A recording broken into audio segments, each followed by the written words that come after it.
Good afternoon. Major General Brooks, Command Sergeant Major Sergeant, Brigadier General Francis, Chief Warrant Officer 5 Rios, Command Sergeant Major Larry, Colonel Hankey, Command Sergeant Major Marcy, CW5 Brown, Colonel Bearfield, CW5 Crodwell, CW5 Jones, and the oldest living Field Artillery Warrant Officer.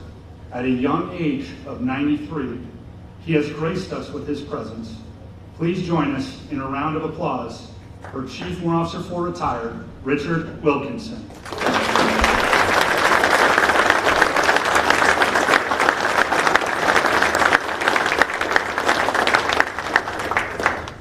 Plan on re-enlisting next year. Distinguished guests, fellow warrant officers, both serving and retired, soldiers, family, and friends, welcome to the United States Army Warrant Officer's 106th birthday celebration.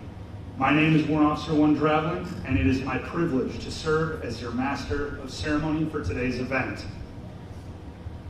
At this time, please rise and remain standing for the rendering of honors of Major General Phil Brooks, the invocation provided by Chaplain Moody, and the playing of the national anthem.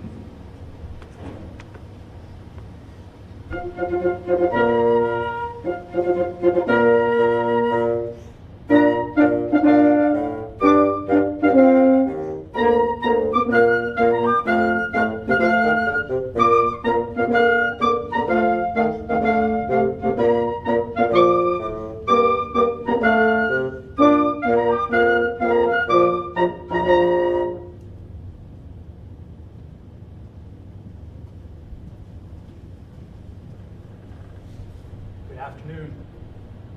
Please join me in prayer. Gracious God, today we celebrate 106 years of the Warrant Officer Corps and their faithful service. Today we remember with gratitude the 5 professionals who fill today's need for technical leadership. Today we also remember the fallen, the past sacrifices and lives of those who served before and shaped this Corps. May you bless their memory. May you bless our food, our fellowship, our friendships, and strengthen our bonds to our country and families. For we ask this in your name. Amen.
officially created on the 9th of July, 1918, but it traces its lineage to the medieval and Renaissance eras. Nobles would assume command of ships, but would often hold no knowledge of shipboard life, let alone navigation or operation. These nobles would rely upon the expertise of senior sailors who tended the technical aspects of running ships. While the nobles held the King's Commission, these technical experts of the sea would hold a warrant commission. Thus, the proud history of all warrant officers of every branch was born. The beginnings of the United States Army Warrant Officer is traced to the position of headquarters clerk in 1896. The Act of August 1916 formally authorized the headquarters clerk, renaming it to Army Field Clerk. Initially considered civilians, the Judge Advocate General determined these positions held military status. On July 9, 1918, Congress established the Army Mine Planter Service as part of the Coastal Artillery Corps. 40 warrant officers were authorized to serve as masters, mates, chief engineers, and assistant engineers. Although these artillerist warrant officers were of the Coastal Artillery, they themselves were not artillerymen and were therefore called artillerists. Given the lack of supplies, they wore simple bands of brown cloth as rank, lending the Warrant Officer Corps its official color.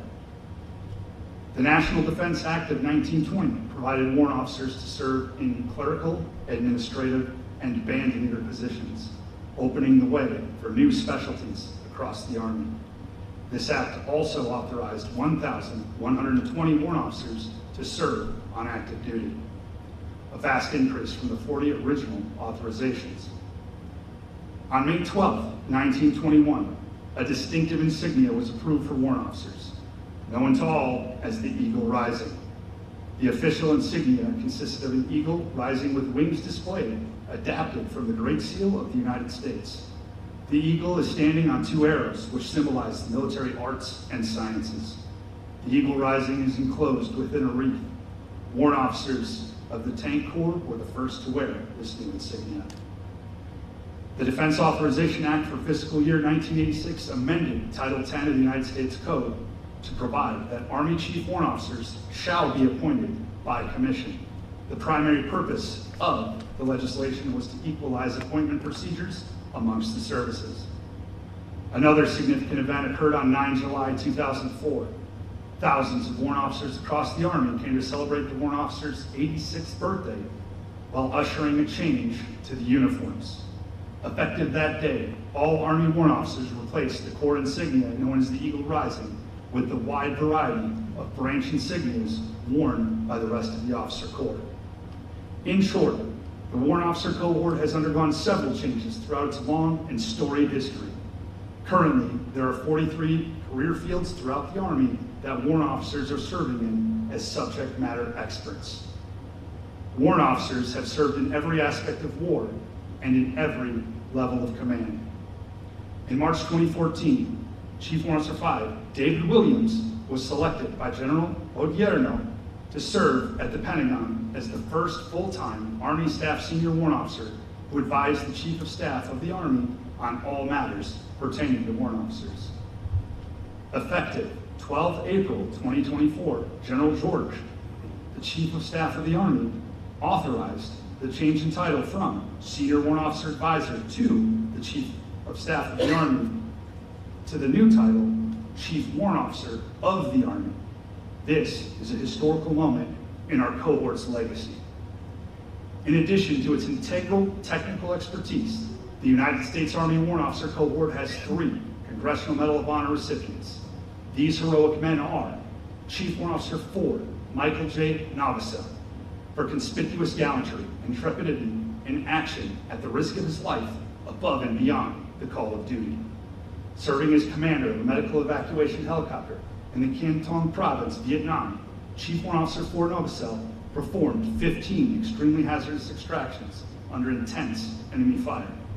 Chief Warrant Officer Ford Novosel saved the lives of 29 soldiers on October 2nd, 1969. Chief Warrant Officer 3, Frederick Edgar Ferguson, for conspicuous gallantry and intrepidity in action at the risk of his life above and beyond the call of duty. Serving as a commander for resupply helicopter in Hue, Vietnam. Chief Warrant Officer 3 Ferguson saved 5 comrades from a downed helicopter under attack through heavy mortar and small arms fire. His actions on January 31st, 1968 are in the highest traditions of military service and reflect great credit upon himself and the United States Army. Chief Warrant Officer 2, Louis R. Rocco.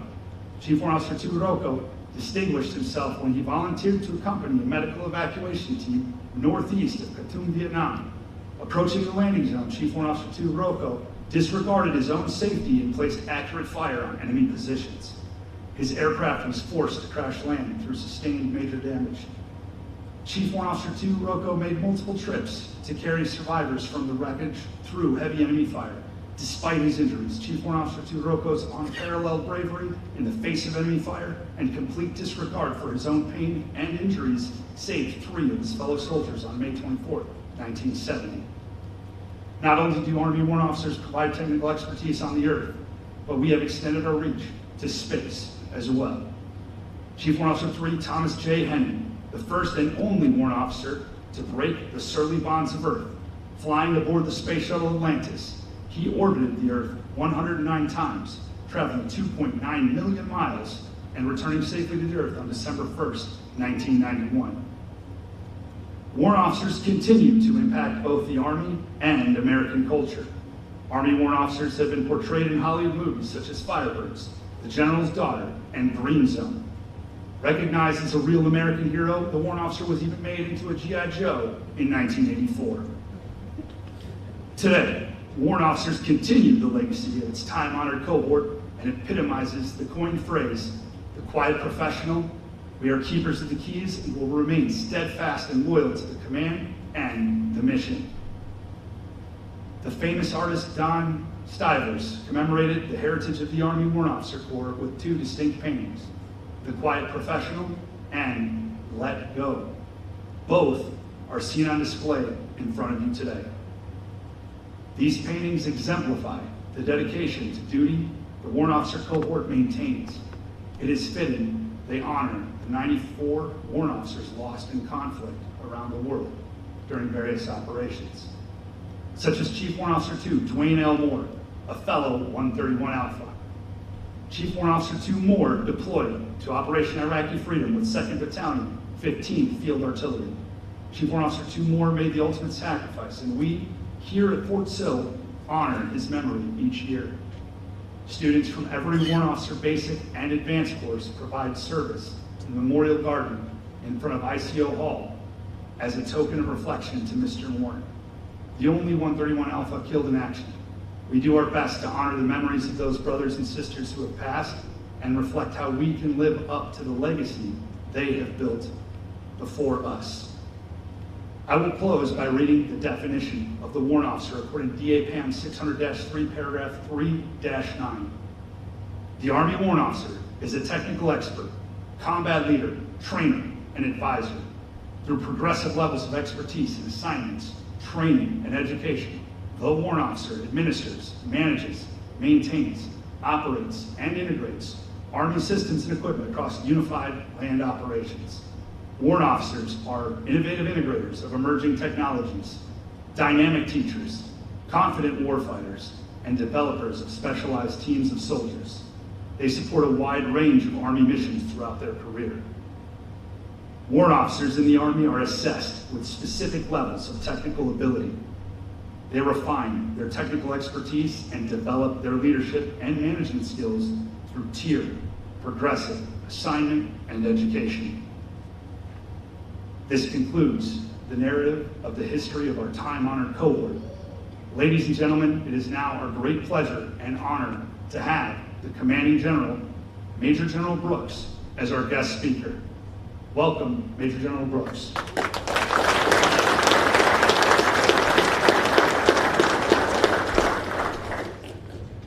Okay, can you hear me in the back?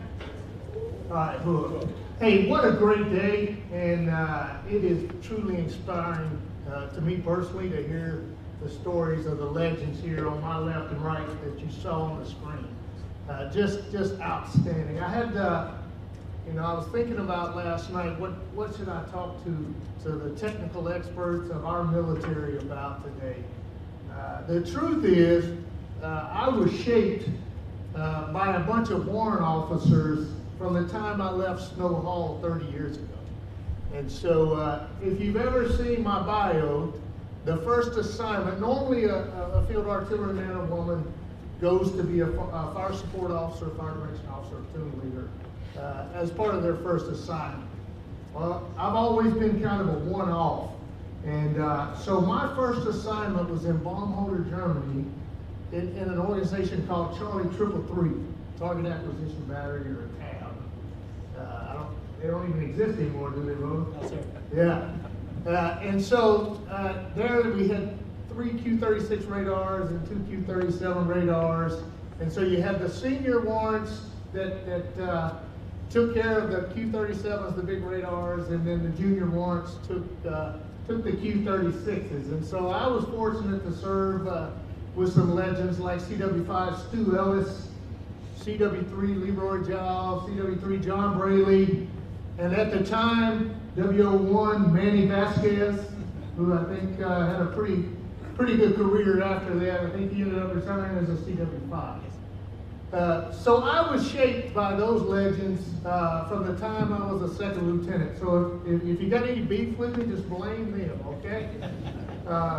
But good morning, ladies and gentlemen. Thanks for inviting me to join you as we celebrate our Warrant Officer Corps birthday. Now, when Chief Rios asked me to speak at this, I obviously knew that this would be a rare opportunity to see so many warrant officers in one location at the same time. So as a result, Sergeant Major called DES before this event, and we closed post. Because our national treasure is sitting in the room with us, all in one location, and this is a rare opportunity. So thanks, Chief, for asking me to speak today.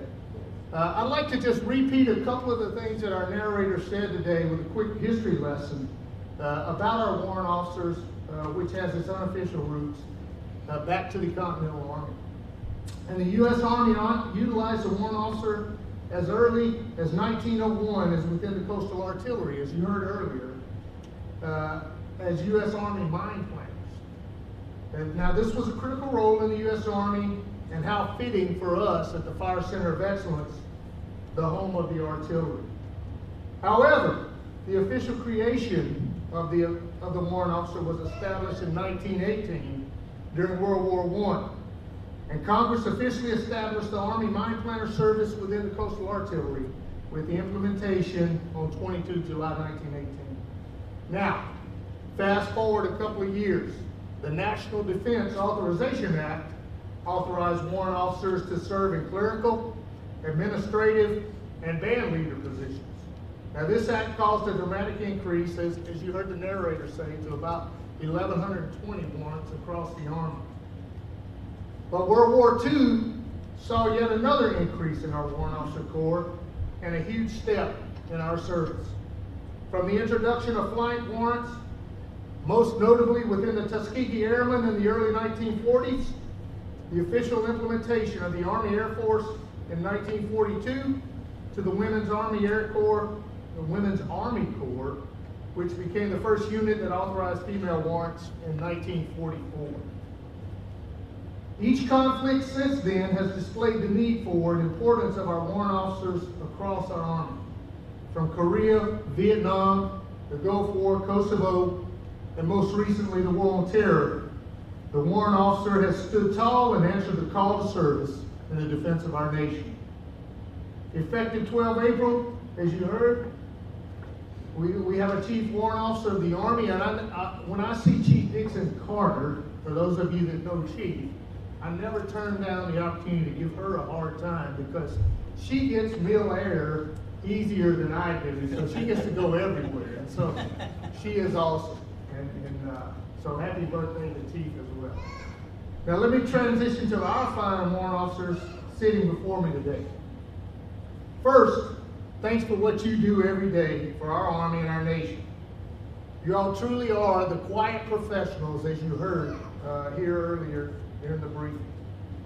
As many of you know, The Chief of Staff of our Army has 4 focus areas: warfighting, delivering combat-ready formations, continuous transformation, and strengthening our profession.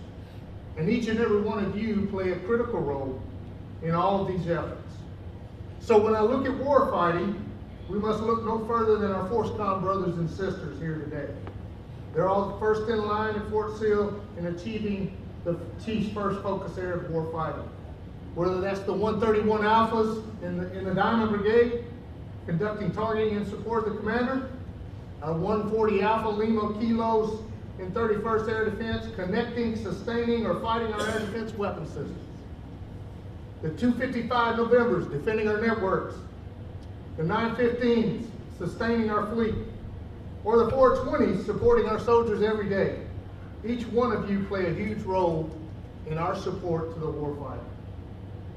TRADOC delivers combat-ready formations by conducting and refining our Warrant Officer professional military education, both Warrant Officer basic and advanced courses. We demand a lot, and you routinely deliver. Daily, you all train, teach, and mentor upcoming warrants to be trained, motivated, and disciplined warrant officers who understand the commander's intent and execute it without question. Now, Fort Sill is an interesting installation that we have representation of each of the 4 Army major commands here. Our CDID, DOT-D, and AMTC live in the transforming contact spectrum, and the warrant officers there provide invaluable expertise in developing our doctrine, designing the future of the Army's field and air defense artillery, as well as implementing new techniques and tactics in Army and joint targeting. Transforming our Army rapidly is no small feat, and all of you do an amazing job every day. Now, I challenge each and every one of you to assist in the Chief's final focus area. You're all responsible for strengthening our profession. I urge you all to write. The Harding Project is a concept coming to the forefront. Write for the field and air defense artillery journals. Write for all of your professional journals. Submit articles to professional publications. Tell your story, just like the ones we heard today. Share your experiences. They are extremely important. For those of you that don't know, we at Fort Sill have approximately 161 permanent party warrants on any given day. They're behind the scenes making stuff happen. You all are serving as property book officers, G6 and S6 technicians, maintenance technicians, CWAs, deputy ACMs, doctrine developers, instructors, and serving as senior advisors. You're all spread amongst compos, both 1 and 2, and our Marine Corps as well, so it's great to see the Marine Corps here as well. Not a day goes by that you all aren't making the Fire Center of Excellence in Fort Sill better. But even further, you're making the Fire's enterprise better. Now, I'd be remiss if I didn't mention our student population out there also. To you all, you're the future of the Fire's force. We train not only the 131 Alphas, 140 Alpha, Lima, and Kilos, but also the 948 Bravos. And without you all, the Fire's enterprise would not be successful. Congratulations to you who just joined the Warrant Officer cohort. Now, you can either roll your sleeves up or you can wring your hands, but you can't do both at the same time if you've ever tried that. So let's roll up our sleeves and get to work. And Chief Rios and Chief Boggs, I think Boggs is here somewhere. I know Bashore's here. Thanks for your leadership within the Commandant offices and the Fire Center of Excellence. Thank you both for spearheading the recruitment, development, and application of our Warrant Officer education. Fortunately for all of you today, I'm going to leave you with a Fire's 50. And Fire's 50, number 11, says, never waste good coffee. I don't think I need to explain why on that one. And number 33, you're a professional athlete warrior in a profession of arms, carrying your national colors. Be proud, train, and act like one. You're all true professionals here today, the quiet professionals. Be proud of what you do and what you stand for, because I'm proud of all of you. This will defend, Fire strong, happy birthday, let's cut a cake.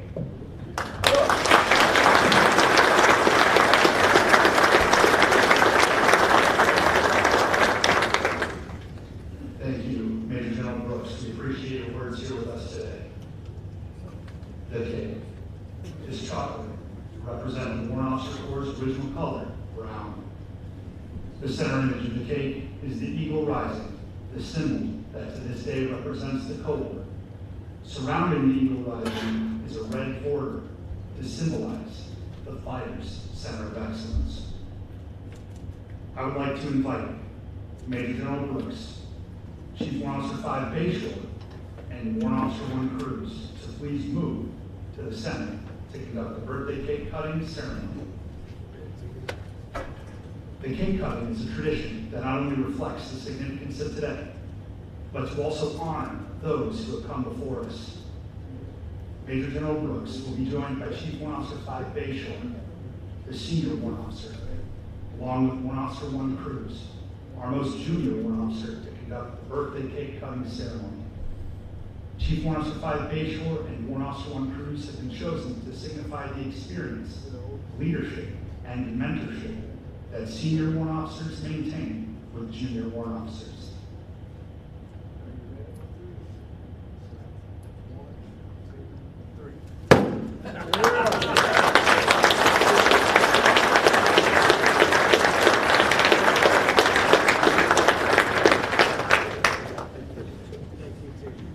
Thank you, ladies and gentlemen, for this symbolic event. The warrant officers of the Fort Sill community wish to personally thank the Field Artillery Association for their generous support for today's event. We would also like to thank the dedicated soldiers of the 77th Army Band for their outstanding music support. Please join me in a round of applause for them.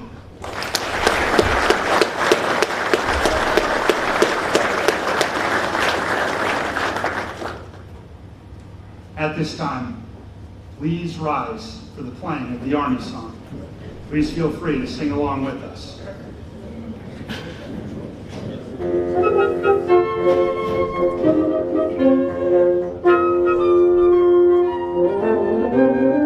March along, sing our song, with the army of the free. Count the brave, count the true, who have fought to victory. We're the army and proud of our name.